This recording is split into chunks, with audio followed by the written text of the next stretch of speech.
There are many different sources that can provide video content for your webinars, and in this segment we're going to identify the three primary categories of those sources, share some best practices or how to think about these things, and help you avoid some common issues related to those.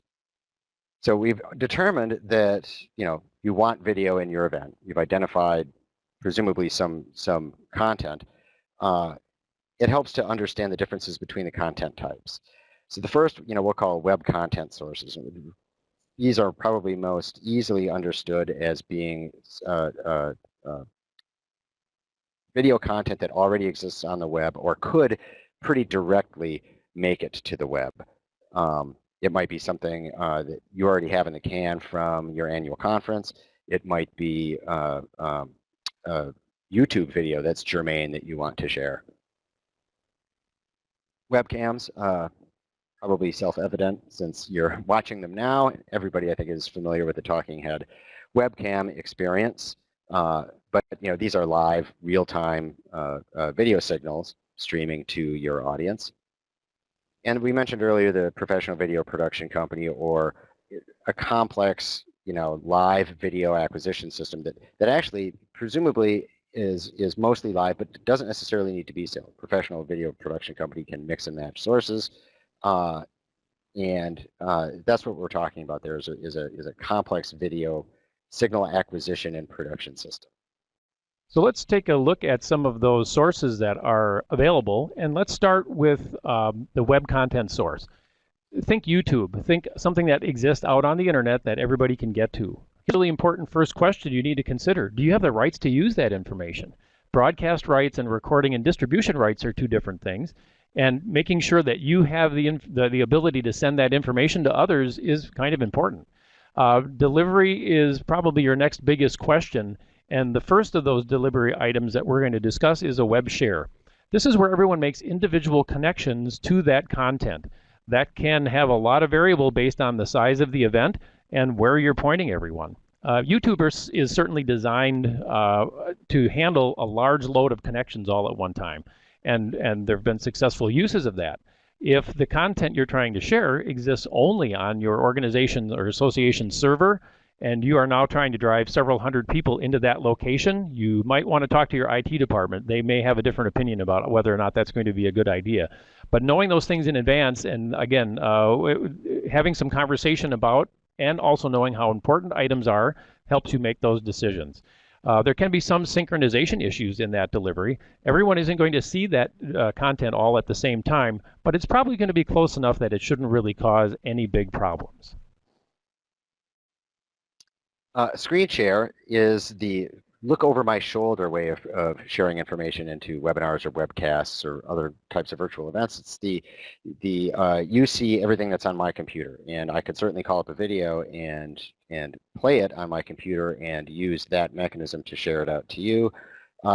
That tends to not work so well because it's very difficult to get full motion, high resolution video out that way. Most of those systems really were designed to share applications, and not necessarily in the most fluid of all possible ways.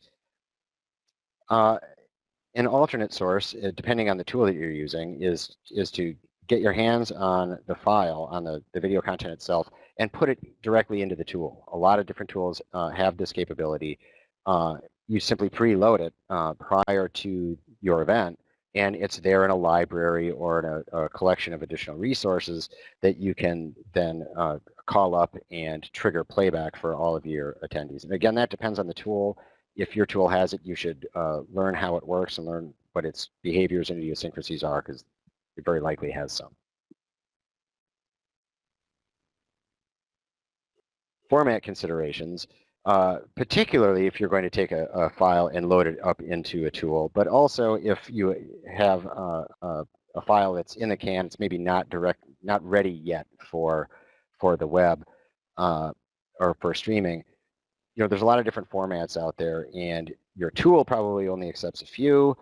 There's a small set of file types and formats, encoding technologies that are appropriate for web streaming to large audiences.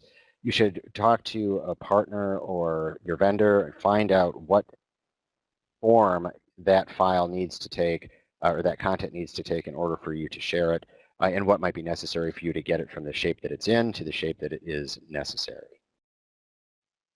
Neil, before we move on to the next part, and you can leave the slide just as it is, a quick question or just for a clarification point. When you refer to the tool that you're using, could you give us some examples of that so that we perhaps can frame that a little bit for our audience? Well, the tool that we're using here today is a tool from Omnovia. I think everybody's familiar with WebEx by Cisco. Those are the platforms that I'm referring to. All right, thanks much. In our experience with webcams, they certainly can provide that level of engagement. Obviously, we're using them here today, and there's lots of good reasons to use it, but here's some considerations that you need to make. Maximizing speaker comfort. This might mean additional technical calls. It might mean checking out equipment. It might mean even acquiring equipment in some cases. While it might be possible to bring someone into a webinar with a camera that has never done it before, that can be stressful for your presenter. And again, if you're worried about getting the content delivered, put that into perspective and help them and help yourself and the organization make decisions about what's going to be best. And another next item might be planning some camera choreography. You're seeing some examples of that today.